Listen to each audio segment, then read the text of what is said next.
We will work today chapter 2.3, formulas and problem solving. And first thing, learning objectives: solve a formula for a specified variable and using formulas to solve problems. First objective, solve a formula for a specified variable. A formula, is an equation that states a known relationship. And there are several examples of formulas here. Area of a rectangle, simple interests, perimeter, distance. All these are examples of formulas. Let's work this example 1. Solve. We have this formula here, T equals M and R. And what is being asked is to solve for N. And then we need to check here, we have N, right? So we need to make N, just N, showing up in one of the sides of the equation. And all the other variables and constants and whatever in the other side of the equation. So we're going to keep N here and move everything to the other side. How do we do this? And the answer is simple: addition property and multiplication property. Let's apply here. First thing, multiplication property. We will divide everything, both sides, by M and R. Divide both sides by M times R. And here we can simplify M and R. So we have N equals T over M times R. T over M times R. Now is the step-by-step. The step-by-step solving an equation is step 1. Clear the equation of fractions, decimals, multiplying each side of the equation by an appropriate non-zero number. The step 2. Use the distributive property, if necessary, to remove grouping symbols such as parentheses. Step 3. Combine like terms. Step 4. Use the addition property of equality. Rewrite the equation and with terms containing the specified variable in one side and all the other terms on the other side of the equation. And step 5, use the distributive property and the multiplication property of equality to get the specified variable alone in one side of the equation. Let's apply this step by step here on this next example. So we have, this is the equation that we have. We know A equals P plus PRT. And you don't need to know what this equation is about. It looks like a physics equation, but what the question is asking here is to solve for T. And again, then step by step, let's have a look at the step by step. Clear the equation of fractions, no fractions. Use distributive property, no distributive property necessary. Combine like terms, we don't need to combine like terms. Now step 4, use addition property, and step 5, use multiplication property. That's what we're gonna do. Addition property, we need to have the T in one side, the T isolated in one side of the equation. So we're going to use the addition property here. How do we do this? Well, we need to get rid of this P here. So subtract P from both sides. Subtract P from both sides. A minus P equals P minus P0 plus P RT. Okay? Now we need only T, right? So we can divide multiplication property. We can divide both sides by p times r. P times r. And here on this side, we can simplify. And we're going to have t equals a minus p over p r. And that's it. This is how you work out this kind of example. Well, this is again the same equation. This is the same formula. Now it's being asked to solve for p. So we solved it here for t, right? Now we need to solve for p. Let's erase this. And now we're going to solve for p.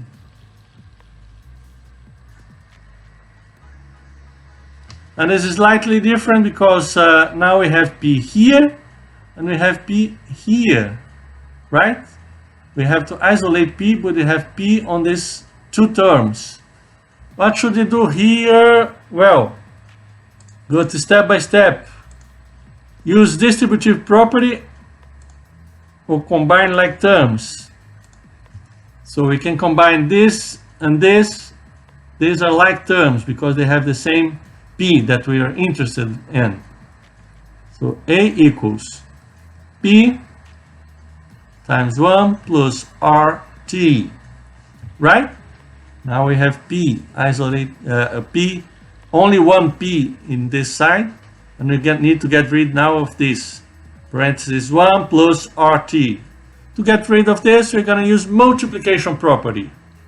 Multiplication property, divide both sides by the same thing. Divide both sides by 1 plus RT. So this can be simplified, and then we have P equals A over 1 plus RT.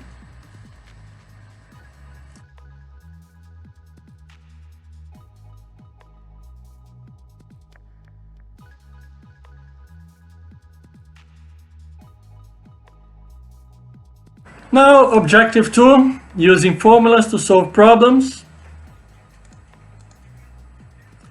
And let's go straight to an example. Convert the temperature 5 degrees Celsius to Fahrenheit. And first thing you have to understand, Celsius is the temperature in degrees Celsius and Fahrenheit, temperature in degrees Fahrenheit. And we need a formula to do this conversion. The formula is here. F means the temperature in Fahrenheit equals 9 over 5 times C. C is the temperature in Celsius plus 32. And we need to find the temperature in Fahrenheit, right?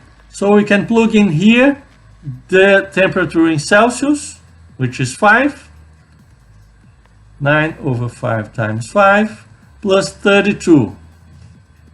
That means, can simplify, F equals 9 plus 32 equals 41. 41 what? 41 Fahrenheit. And fourth step here is check. Plugging this this number here. Check 41. Check if this is it's gonna end up with the same result. Thus, if you come to a true statement, 5 degrees Celsius, you can say that 5 degrees Celsius is equivalent to 41 degrees Fahrenheit. Next example, example 5. Next example, a flower bed is in the shape of a triangle with one side twice the length of the shortest side. So let's draw here a triangle. We have a triangle, and we don't know the length of the sides, right? So let's say this side is x, and one side is twice the length of the shortest sides. Let's say this here is 2x, and the third side is 30 feet more than the length of the shortest side. That means x plus 30. Find the dimension if find the dimension of this triangle if the perimeter is 102 feet. We know that the formula for the perimeter is A plus B plus C, where A is one of the sides, B is the other one, and C is the third side. So let's say this is A, B, C. So perimeter is A, x, plus B, 2x, plus C, x plus 30. All right, now next step. Next step, combine like terms. We have like terms here. We can combine. X plus 2x plus x is 4x plus 30. This is the perimeter. But we know that the perimeter is 102 feet, right? So we can say 102 equals 4x plus 30. How can you find x having this equation here? Well, apply addition property, multiplication property. By addition property, you can subtract negative 30 from both sides. So you have 72 equals 4x. And multiplication property, now you can divide both sides by 4. Simplify here. That means x equals 72 divided by 4 is 36 divided by 2, 18.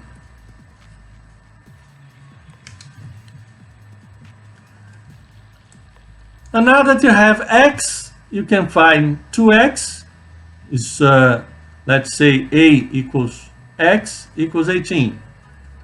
What about b? The next side is 2x, 36. And c is x plus 30 equals 48. Then you have the three sides of the triangle. Don't forget to check if the shortest side of the triangle is 18 feet, second side is 36. So we have a check using the perimeter. Add up 18 plus 36 plus 48, and you're gonna find 102. That means you can state that the three sides of the triangle have the lengths of 18 feet, 36 feet, and 48 feet. And this concludes chapter 2.3.